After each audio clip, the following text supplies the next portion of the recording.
नमस्कार दोस्तों। Global affairs by Sandeep Manudhane series में आपका हार्दिक स्वागत है।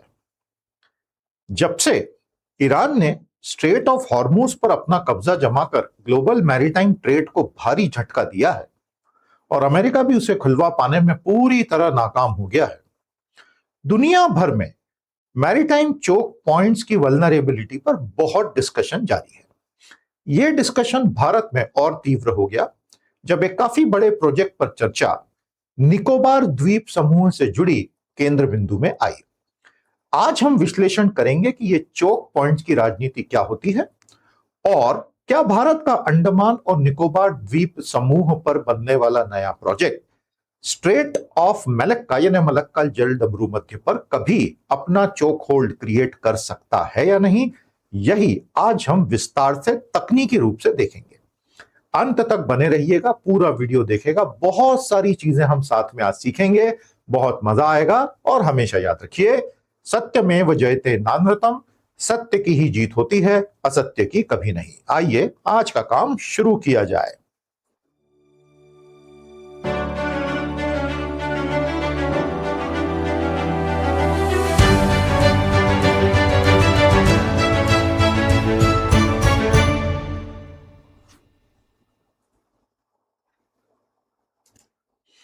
हॉर्मुस वर्सेस निकोबार चोक पोटेंशियल एनालिसिस।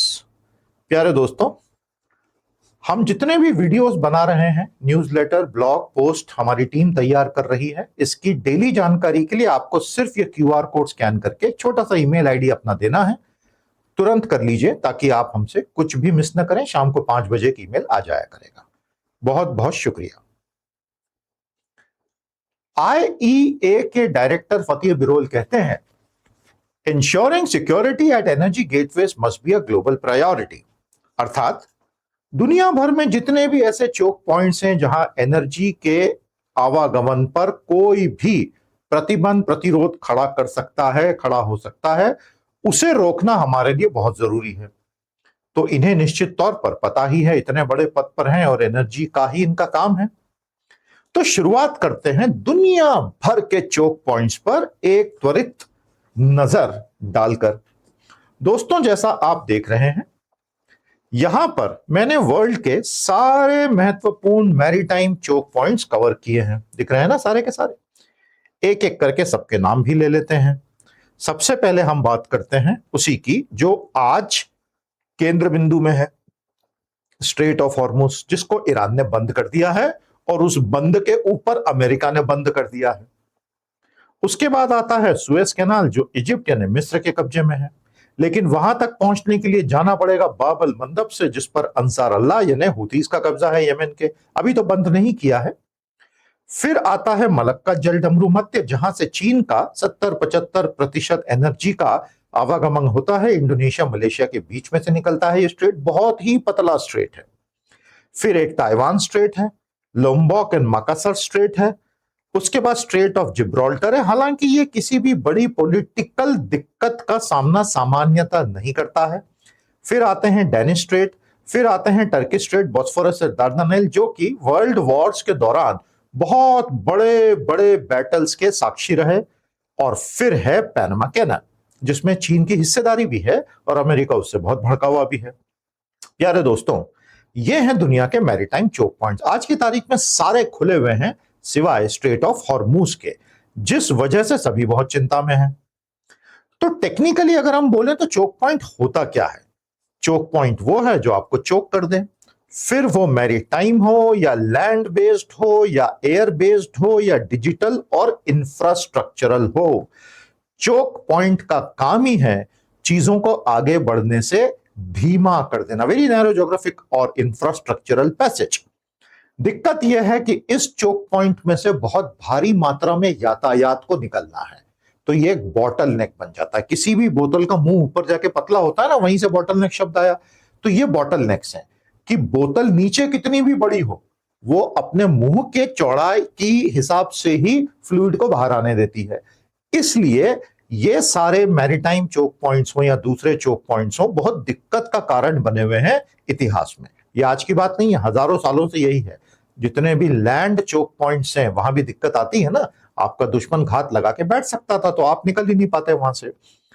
गुड्स हो, एनर्जी हो, डेटा हो, मिलिट्री मूवमेंट हो, सब चोक पॉइंट का शिकार हो ही जाते हैं आज नहीं तो कल।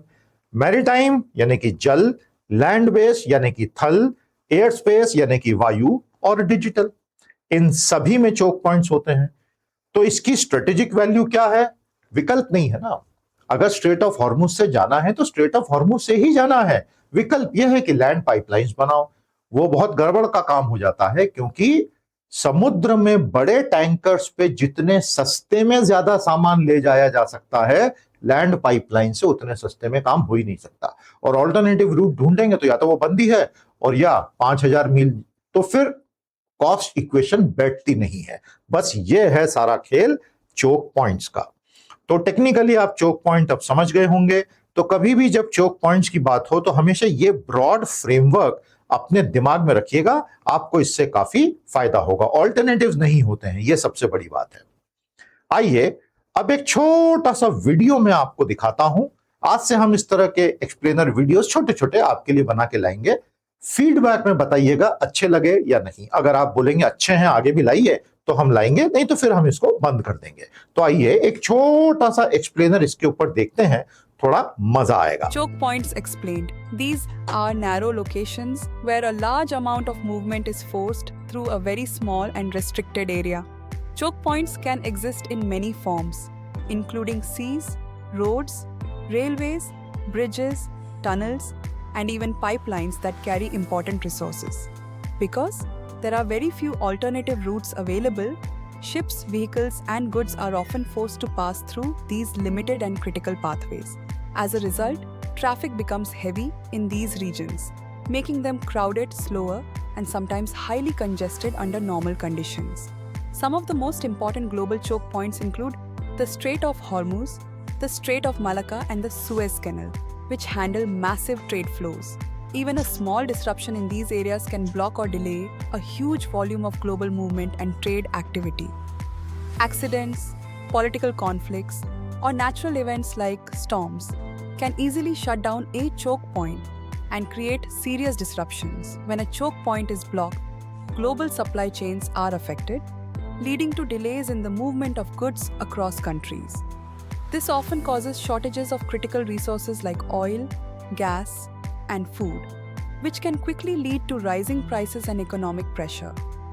Because of their importance, governments and militaries closely monitor and protect choke points, as controlling them gives strong strategic and economic power.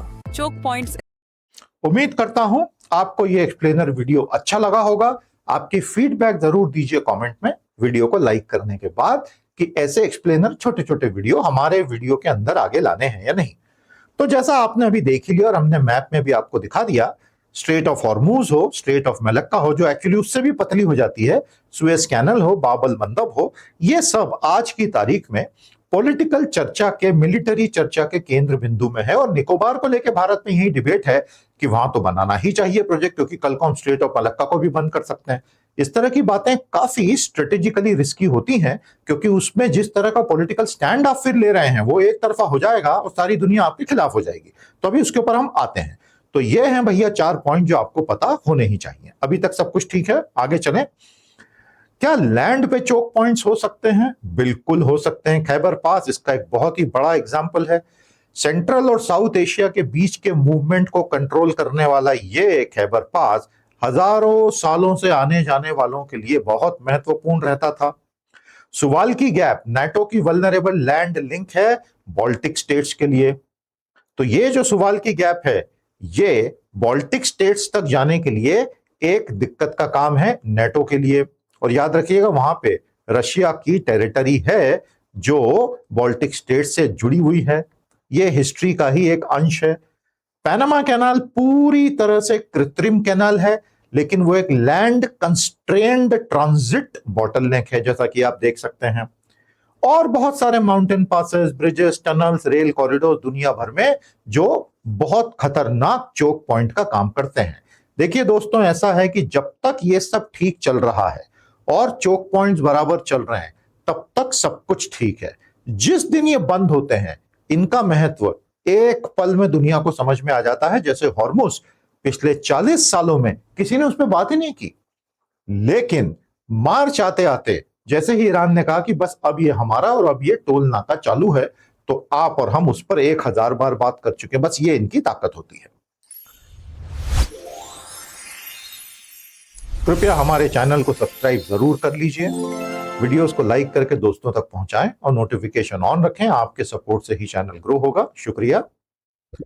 और नीचे एक ज्वाइन का बटन है, आप 5 लेवल्स ऑफ मेंबरशिप चेक कर सकते हैं। हमें बहुत खुशी होगी अगर आप हमारी मेंबरशिप ज्वाइन करेंगे और हंड्रेड्स ऑफ लर्नर्स के साथ इस कम्युनिटी को स्ट्रांग बनाएंगे। बहुत बहुत शुक्रिया। अब थोड़ी सी हॉर्मुज पे बात कर ली जाए, उसके बाद मलक्का स्ट्रेट पर आएंगे और फिर निकोबार पर आ जाएंगे। अपने सबसे नैरो बिंदु पर यह 33 किलोमीटर मात्र चौड़ी होती है, तो यह बहुत बड़ा खतरनाक मुद्दा हो जाता है ओमान और ईरान के बीच में। और उन दोनों की आप टेरिटोरियल लिमिट्स देखें तो फिर उसमें प्लेन फ्री इंटरनेशनल वाटर्स की तो बात ही नहीं निकल पाती है। तो अपने सबसे पतले जंक्शन पर यह केवल 33 किलोमीटर है, जिस वजह से ईरान का मिलिट्री कंट्रोल टोटल हो जाता है और वहां से उसको हटा पाना असंभव है। यही ज्योग्राफी का आशीर्वाद कहलाता है। 20 से 25% ग्लोबल ऑयल यहीं से निकल रहा है, जिस पर हम पिछले वीडियोस में बात कर चुके हैं। ईरान और ओमान इस पर कंट्रोल किए हुए हैं और ओमान ईरान का मित्र देश है। इस वजह से यह सोचना कि इनके बीच में दरार डाल के एक तरफ से हम सिक्योरिटी ले लेंगे, यह संभव ही नहीं होने वाला है। यह पिछले 60 दिन में साबित हो चुका है। और फाइनली नेवल ब्लॉकेड हो सकता है, माइंस बिछाई जा सकती हैं, ओशन माइंस या मिसाइल थ्रेट, यह सब कुछ हो रहा है, इसी वक्त हो रहा है। और दुनिया की सबसे खतरनाक नेवी, सबसे बड़ी नेवी नहीं, वो तो चीन की है, दुनिया की सबसे खतरनाक नेवी अमेरिका, वो स्ट्रेट ऑफ हॉर्मुज को खुलवा नहीं पाया। इस बात को 2 बार सोचिएगा। ये जो चोक पॉइंट्स होते हैं, इसमें आपकी ताकत काम ही नहीं आ सकती। एयरक्राफ्ट कैरियर लेके आप जाइएगा, वो मिसाइलों से उड़ा देगा। सोचिए, एक ऐसा वीडियो बनता है ड्रोन से जिसमें अमेरिका के एयरक्राफ्ट कैरियर के परखच्चे उड़ते हुए दिख रहे हैं। अमेरिका की सारी चौधराहट उस एक वीडियो में समाप्त हो जाएगी। इसलिए अमेरिका लेके भागा अपने एयरक्राफ्ट कैरियर सैकड़ों मील दूर और वहां उसने स्टेशन किए। वो वहां भी सुरक्षित तो है ही नहीं ना, बैलिस्टिक्स वहां भी उड़ा सकती हैं। पूरा nature of warfare he change हो गया है। अब कोई भी बड़ा मिलिट्री एसेट सिटिंग डक बन चुका है। और मेरा ऐसा व्यक्तिगत अनुमान है, अपनी राय जरूर दीजिएगा, और आप मिलिट्री एक्सपर्ट है तो हम आपसे सीखना चाहेंगे। Aircraft carriers are going to be relics of the past. Aircraft carrier एक सिटिंग डक हो जाएगा और आने वाले कुछ सालों में देशों को सोचना पड़ेगा कि ये बनाने भी हैं कि नहीं, क्योंकि एक बैलिस्टिक ही उसको उड़ा सकती है। बैलिस्टिक छोड़िए, एक सही ढंग की हाइपरसोनिक क्रूज उड़ा देगी। तो उस एयरक्राफ्ट कैरियर का मतलब क्या है? पावर प्रोजेक्शन तक ठीक है, एक्चुअल ऑपरेशनल एग्जीक्यूशन में किसी काम के नहीं रहेंगे, ऐसा मुझे लगता है। हो सकता है मैं गलत हूं, लेकिन समय के साथ हम ये चीजें होती हुई देख रहे हैं। अब आ जाइए मलक्का जल डमरू मध्य पर। इंडोनेशिया और मलेशिया के बीच में से ये निकलता है मलक्का का जल डमरू मध्य। और ये तो स्ट्रेट ऑफ हॉर्मुज का भी दादा है, क्योंकि ये तो 3 किलोमीटर से कम चौड़ा है अपने सबसे पतले स्थान पर। तो ये इतनी खतरनाक जगह है कि चाइना इस बात को दशकों से लेकर परेशान है, जब से उसका उत्थान शुरू हुआ, कि अगर मलक्का में किसी दिन दिक्कत आ गई तो फिर मैं क्या करूंगा। इसलिए वो ऑल्टरनेटिव रास्ते, यहां तक कि आर्टिक रूट भी बना रहा है रूस के साथ मिलकर। जो कि दुख की बात है कि आर्टिक की बर्फ पिघल रही है, लेकिन उसका कमर्शियल दोहन शुरू हो गया है। इसीलिए ग्रीनलैंड, ट्रम्प, मुझे दे दो, वो सब भी उसी से जुड़ा हुआ है, आर्टिक रूट से। पता है ना आपको? दोस्तों कमेंट करते चलिएगा, अपनी राय देते चलिएगा, अच्छा लगता है। तो चाइना को पता है कि मलक्का में उसको पूरी तरह से भयानक परेशानी दी जा सकती है, तो वो ऑल्टरनेटिव रूट बहुत सारे बना रहा है। धीरे धीरे लैंड रूट्स भी हैं, क्रैक कैनाल है, आर्टिक से जाऊंगा, यहां से जाऊंगा, नीचे से चला जाऊंगा, वगैरह वगैरह। और पीएलए की नेवी जो है वो पूरे इंडियन ओशन में लगातार अपनी पैठ बढ़ाती जा रही है। श्रीलंका के पास उनकी सबमरीन्स रूटीन आने जाने लगी हैं। मलक्का बहुत ज्यादा महत्वपूर्ण है, क्योंकि जैसे मैंने कहा, चाइना की सारी ताकत एनर्जी पे डिपेंडेंट है। एनर्जी उसकी 70% यहीं से निकल रही है। तो कंजेशन भयंकर है, पायरेसी एक्चुअली यहां होती है, एक्सीडेंट्स के खतरे हैं और स्ट्रेटेजिक डिसरप्शन दिया जा सकता है। भारत में भी इसी को लेकर डिबेट चल रही है कि निकोबार में बना लो और इसको चोक कर दो अगर चाइना ने दिक्कत दी तो। काफी बड़ी बात है। अब हम अंडमान और निकोबार पर आ जाते हैं। प्यारे दोस्तों, यह है भारत और यह है अंडमान और निकोबार द्वीप समूह। सबसे पहले इतिहास में जाएंगे तो यहां तो 60,000 साल पहले आदिवासी आए थे आउट ऑफ अफ्रीका और उनका आधुनिक मानव से बाद में कोई संपर्क ही नहीं रहा है।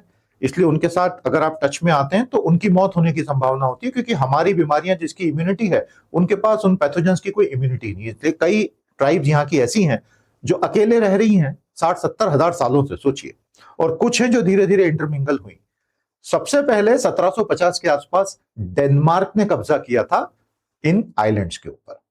उसके बाद ब्रिटेन ने, फिर 1940s के बाद जापान ने, वहीं पे आजाद हिंद फौज का भी हेडक्वार्टर बना था, गवर्नमेंट बनी थी, और उसके बाद फाइनली ये इंडिया का है। तो कहानी ऐसी शुरू हुई है अंडमान निकोबार की। ये डेनमार्क वाली बात पता थी आपको? मजेदार बात है ना, इतिहास मजेदार है। और यहां से आप नीचे जाएंगे तो ये आ गया मलक्का स्ट्रेट। लेकिन क्या वाकई में ये इतना करीब है? तो ये एक्चुअल मैप है आपके सामने। ये है अंडमान, ये है great Nicobar, Indira point southern most point, और ये है मलक्का स्ट्रेट अंडमान सागर से निकलकर। तो अगर मलक्का स्ट्रेट को चोक करना है तो इसका मतलब हम ये सोच रहे हैं कि हम इस क्षेत्र से किसी को गुजरने नहीं देंगे, इस पूरे क्षेत्र से। ये तो बहुत बड़ा क्षेत्र है, हजारों किलोमीटर लंबा हो जाएगा भैया। मैं आपको प्रैक्टिकलिटीज बता रहा हूं और कुछ भी नहीं। और इसके लिए जिस तरह की नेवल फोर्स लगेगी वो थोड़ी अलग ही लेवल की होगी। और क्या चीन वैसा होने भी देगा? अंडमान और निकोबार आइलैंड जो हैं स्ट्रेट ऑफ मलक्का के वेस्टर्न एंट्रेंस के मुंह पर बैठे हैं और इसलिए भारत को एक स्ट्रेटेजिक ओवरसाइट मिलती है। इसीलिए भारत सरकार ने भारत का पहला ट्राई सर्विसेज कमांड, पूरी तीनों सर्विसेज का, वहीं पर स्थापित किया था। वैसे भी भारत में अब जॉइंट ऑपरेशंस की ही बात होती है और मल्टीपल कैसे उसको मिक्स करके नए क्रिएट किए जा रहे हैं जो अभी वर्क इन प्रोग्रेस है, उस पर भी हम आगे कुछ एक वीडियो लाएंगे। ये पूरी तरह भारत के कंट्रोल में है। आज तक भारत ने यहां किसी को भी आने जाने से रोका नहीं है, लेकिन if push comes to shove even that can be tried. Bharat का एकमात्र ट्राई सर्विसेज कमांड यहीं पर बैठा हुआ है। Surveillance, logistics, rapid military response की एबिलिटी भारत के पास है। ये सब इसलिए जरूरी है भारत को करना यहां पर अपनी उपस्थिति, क्योंकि सी लेन की सिक्योरिटी पायरेट्स के खिलाफ और पोटेंशियल पावर प्रोजेक्शन यहीं से होता है। तो इस तरह से यहां की ज्योग्राफी ये है। तो अगर आप इसके ऊपर एक चोक पॉइंट स्थिति बनाना चाहते हैं अपने कंट्रोल की, तो आपको उस हिसाब से अपने एसेट्स तैयार करने पड़ेंगे और उसके बाद दुनिया जिस तरह से रिटेलिएट करेगी उसके लिए पहले से स्ट्रेटेजिकली तैयार रहना होगा। तो क्या भारत स्ट्रेट ऑफ मलक्का को ब्लॉक कर सकता है? मैंने इस पे ये विस्तृत चित्र आपके लिए बनाया है। ये तो इसमें सारे आपको डिस्टेंसेस दिखते, उससे ही समझ में आ जाएगा कि ये चैलेंज बड़ा है। भारत यूनिलैटरली तो नहीं कर सकता है क्योंकि ये इंटरनेशनल वाटरवे है। इंडोनेशिया, मलेशिया, सिंगापुर तीनों वहीं पर बैठे हुए हैं। ये रहा सिंगापुर जो पहले मलेशिया का हिस्सा था, फिशिंग कॉलोनी थी, ली कुआन यू ने उसको वो बना दिया जो वो बना। सिंगापुर के उत्थान की कहानी मैं किसी दिन दूंगा, एक छोटा सा सीक्रेट बता दूं आपको।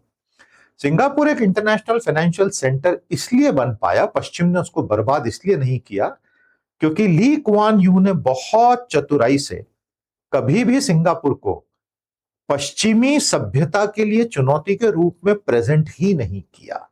Hence the West did not crush it. कोई भी देश जो एशिया से उठा है उसको जब जब पश्चिम ने अपनी सभ्यता, जो भी उनकी सभ्यता की परिभाषा है, के लिए चुनौती माना है, साम दाम दंड भेद से उसको गिराने की कोशिश की है। मेरा व्यक्तिगत एनालिसिस यह है कि सिर्फ एक देश है एशिया का जिसने वाकई में अमेरिका और पश्चिम की चालबाजियों से खुद को निकालकर जीत हासिल कर ली है, और वो देश है चीन। उस पर भी हम बात समय समय पर करते रहते हैं, आगे भी करते रहेंगे। तो क्या भारत ये कर सकता है? वो 3 पॉइंट मैंने आपको बताए। भारत फिजिकली स्ट्रेट पे तो बैठा हुआ नहीं है, लेकिन अंडमान निकोबार में होने की वजह से भारत चाहे तो यहां दिक्कतें खड़ी कर सकता है। अगर मिलिट्री वॉरफेयर हो जाता है एक्चुअल, तो भारत इनडायरेक्टली सी डिनायल कर सकता है। लेकिन उसके लिए उसको बहुत सारे पार्टनर्स के साथ मिल के काम करना पड़ेगा। अकेले कर पाना बहुत मुश्किल होगा, क्योंकि उसके ग्लोबल इकोनॉमिक कॉन्सिक्वेंसेस, तो भारत एक नेट एनर्जी इंपोर्टर होने की वजह से कितना कर पाएगा मुझे पता नहीं।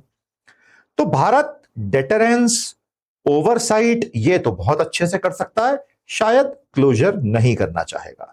आप इस चित्र को आराम से पॉज करके पढ़िएगा तो आपको समझ में आएगा कि भारत चाहे तो स्ट्रेटेजिक नेवल डिप्लॉयमेंट कर ले। Andaman and Nicobar tri services command already सफलतापूर्वक बना हुआ है, चल रहा है। Long range maritime petrol air power already चालू है। Maritime interdiction operations MIO already चालू ही हैं, जो कि एंटी पायरेसी हैं, और एंटी शिप मिसाइल और कोस्टल डिफेंसेस यहां पर तैनात की ही जा सकती हैं, होंगी ही। तो यह है भारत का स्ट्रेटेजिक पोजिशनिंग। यह टॉपिक अभी अभी शुरू ही हुआ है, इस पर हम आगे खूब बात करेंगे।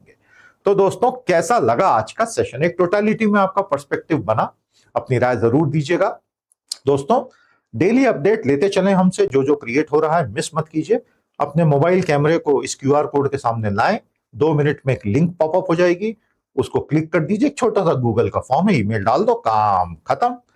और आपका सपोर्ट ही चैनल को आगे लेके जाएगा। बहुत बहुत शुक्रिया। इसके साथ आज का काम यहीं पे समाप्त करते हैं। हमारे शॉर्ट्स भी काफी सारे हम चैनल पे डालते रहते हैं, उनको आप देखते चलिए। आप सबके लिए गुड न्यूज है, मंडे से मैं इकोनॉमी की सीरीज भी शुरू कर रहा हूं। तो जैसे हम हफ्ते में 5 बार आपके लिए ग्लोबल अफेयर लाते हैं, वैसे ही हफ्ते में कुछ दिन हम आपके लिए इकोनॉमी से जुड़े वीडियोस भी डेडिकेटेड इसी चैनल पर लाएंगे। तो बताइए कैसा रहा? प्यारे दोस्तों, आज के लिए इतना ही। अब आप मुझे इजाजत दीजिए। नमस्ते, जय हिंद।